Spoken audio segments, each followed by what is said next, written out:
G'day, welcome back to the channel after a long hiatus. Well, it's been winter. It's been winter, I gotta tell you, I don't cope well with winter. My Parkinson's symptoms flare up because I can't get as much walking and other sort of steady state cardio exercise as I need to fend off those symptoms. So it's been a bit of a crappy last couple of months, but now the weather's cleared up, it's fine, there's not a cloud in the sky, it's warm. Ooh, I'm back into a lot of walking. I've been out and about walking around. If you watch my other channels, my X-Jet channel, you'll see I've been walking the town, flying my model aircraft, having a great deal of fun. And the big sort of abdominal muscle here, the keg as we call it in New Zealand, that grew over the winter because, you know, calories in, calories out. I eat the same, I don't exercise as much. I put on a few kilos, starting to fall off now as I get out there and start walking again. So great. Remember, walking is one of the best things you can do to increase your longevity and to keep you generally fit and healthy. Wards off dementia, it reduces sarcopenia, it gives you good mental health. There's so many benefits to walking. I can't praise it enough. So now I'm feeling a whole lot better. My seasonal affliction disorder, SAD, yeah, whatever it is. Anyway, when I feel like crap over the winter, it's gone. I'm back in full force. So, right, what are we going to do? Well, last time I left you, we were talking about legs. And trust me, this is going to be exciting because my legs are crap. I've got great calves because I do a lot of walking. And the calves are used quite extensively in walking. And I walk up hills, which exercises them even more. But my quads are terrible. Chicken legs, you might say. And I really notice it because I can't run fast anymore. I can't sprint, I can't, and I want to make my legs stronger, and you should make your legs stronger as well. So I'm working on some exercises that we can all do together, and we'll monitor. I'll keep a track of the size of my legs and so forth, and my fitness, and compare it to yours. See if you can keep up, or if you're better than me. I don't know, half of you would probably be better than me. I'm no genetic freak. So we'll do that. And some people said to me, hey, Bruce, I've got bad knees, I can't do squats and things. Don't worry, I got you covered there. Because for those who have bad joints, we're dealing with isometrics, which are a form of exercise that doesn't involve movement. You've all heard of planking, that's an isometric exercise. You can do the same with your legs, and I'll produce a little video which will show you how to do that. And then we'll just monitor our progress and see how we're going. Now, some of you have probably fallen off the wagon. You started with good intent, you got a few weeks, maybe a few months under your belt, you didn't see me popping up on your YouTube screen, so maybe you just thought, oh, well, take a break. Well, don't worry, you can get back on the exercise bandwagon, because one of the cool things about building strength and size is if you've done it once, and then you've stopped and it's all gone away, it'll come back twice as fast the second time. Your muscles have already got those extra fibers, they're already primed for growth. So if you have fallen off the wagon, you stopped your exercise, get back on it, you'll be back to the way you were in half the time it took you originally, which means you've got more potential ahead of you. So, let's get stuck in. Now, a lot of people have emailed me and they've commented saying, oh, this has been really great, it's changed my life, that's fantastic. That's one of the key things, that's why I'm doing this, so that you'll all be a little better off. And so if you've got comments, questions, put them down there in the comments area. And one of the things I've noticed recently is the fitness influencer industry has exploded. Well, it's imploded. It's collapsed. It's blown up. It's terrible. You notice I said in some of my earlier videos that there's only so many ways you can do a push-up, so many ways you can do a pull-up, so many ways you can lift a dumbbell. Yeah, well, these guys have run out of ideas. They've run out of ideas. They've done 101 variations of doing push-ups. And, hold your tongue at this angle. It makes no damn difference. So they've run out. So now they've pivoted. That these famous fitness influencers like Dr. Mike Israetel, Greg Doucette, Jeff Nippard, they're pivoting. Now they're getting into the soap opera business. They're all criticizing each other and it's just, it's drama.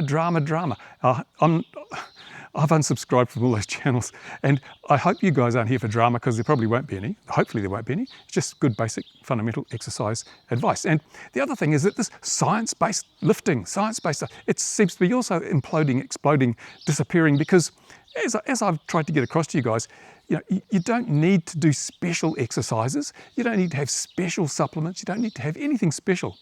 The key to getting stronger and bigger is really simple. Find something heavy, pick it up, put it down, repeat until you can't do it anymore.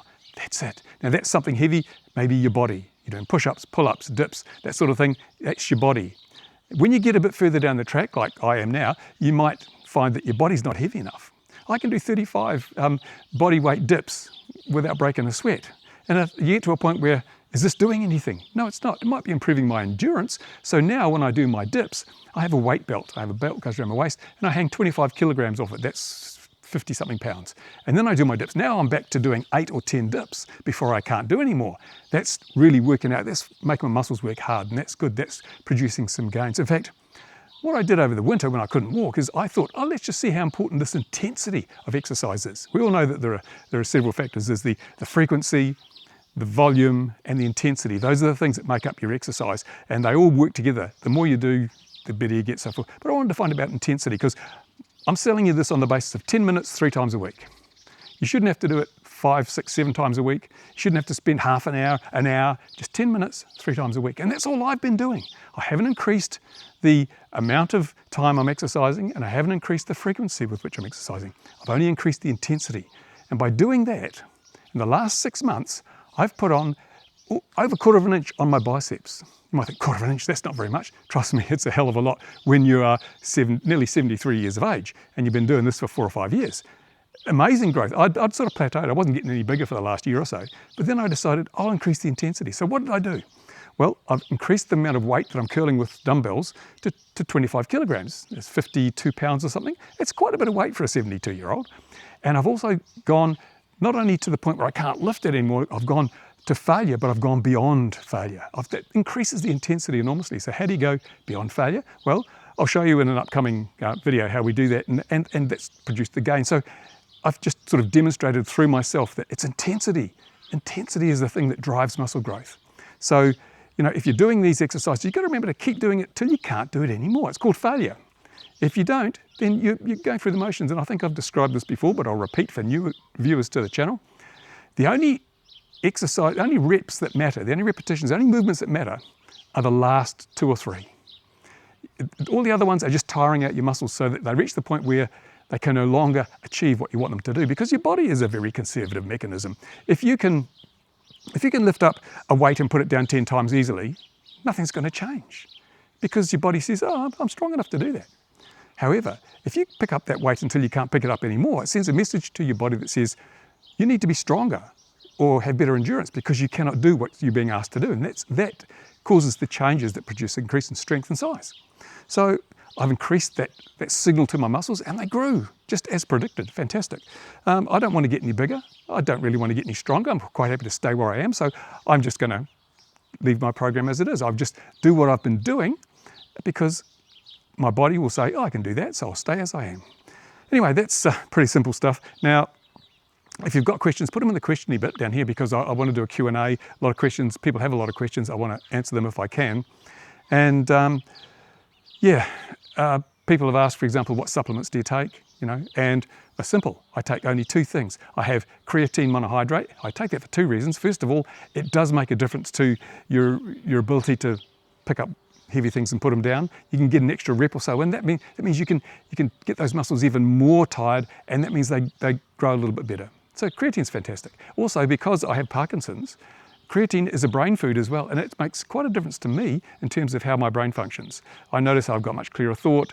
I don't get so fatigued with creatine in my system. It's fantastic, and it's a well-proven supplement. It's been many trials. There's very little downsides if you're a healthy person. No downsides. Some people get a bit of a stomach upset, but it's never bothered me.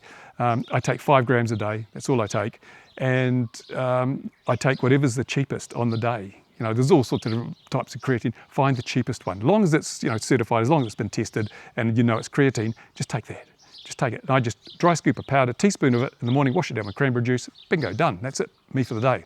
The only other thing that I take sometimes is protein powder, because I try and get enough protein through my diet on a regular basis. Now, I looked at the other day and I'm almost vegetarian now, not by intent, but my diet consists of a lot of dairy. I have a lot of Greek yogurt, which is high in protein, low in fat. I have a lot of high protein milk, which again, high in protein, low in fat. And what else do I have? I have a bit of chicken. Have a bit of chicken now and then. I like chicken, so I'll grill myself up some chicken. But yeah, really, apart from the chicken, you know, I've given up on things like bacon, and I keep my red meat to a minimum because, you know, I'm getting old and all this stuff apparently kills you in the long run. But I have a lot of, in the summer season here, I have a lot of salad vegetables because you can eat those till the cows come home. It doesn't put on weight, you know, and all the various antioxidants and you know, stuff that's in the good stuff in the vitamins and minerals, all good for you. I do take a garlic supplement because I have a bit of a sinus problem, which that keeps that clear. But it's just a herbal garlic thing. It's nothing to do with keeping me strong. It just makes me feel better. And that's about it, really. Oh yeah, I'm on little baby aspirin because that's proven to ward off some forms of cancer, such as bowel cancer. And as you get old, you know, it's a killer. So I'm, you know, just take that. And fortunately, I'm not a bleeder, so I don't have to worry about the possible side effects of the baby aspirin. And that's it, really. I'm not really much into. I'm pretty lucky because for a person my age, a lot of my friends are on 5, 6, 7 different medications. And look at me, woo! I take a bit of vitamin D in the winter, and that's it. That's it. In the summer, it comes from the sun. So yeah, those are questions that I know have been asked, and people are asking, do I jab myself with the you know, the special formula? No, I don't. I can't stand needles, honestly. My wife has a weight problem, and she's using the you know, the semaglutide. What is it? With the little pen, you know, the fashionable now for losing weight. She uses. I can't even watch her put that in. Oh, no, sorry, I have a needle phobia. So I'm never going to become an IBBF pro, whatever it is, because I just no, I can't face the needles. I'm sorry. So that's it. I've rambled on way too long. Anyway, just to give you a heads up. Now the summer's here. Videos regular, once a week, maybe once a week, because this isn't my money earning gig. No programs, no sponsorships, no supplements, nothing. You're just going to get advice here, and it's worth what you pay for it. So, you know, use it at your own risk. I'm not a trained professional, but I'm just someone with an analytical mind who's an engineering background, who likes to solve problems. And I had a problem. I was old, frail, weak, and flabby, and I think I've solved it quite well. You can come along for the ride, and you can get stronger, bigger, better, and live longer as well. Thanks for watching, people. I'll be back soon. Don't forget to subscribe, share, tell your friends. Bye for now.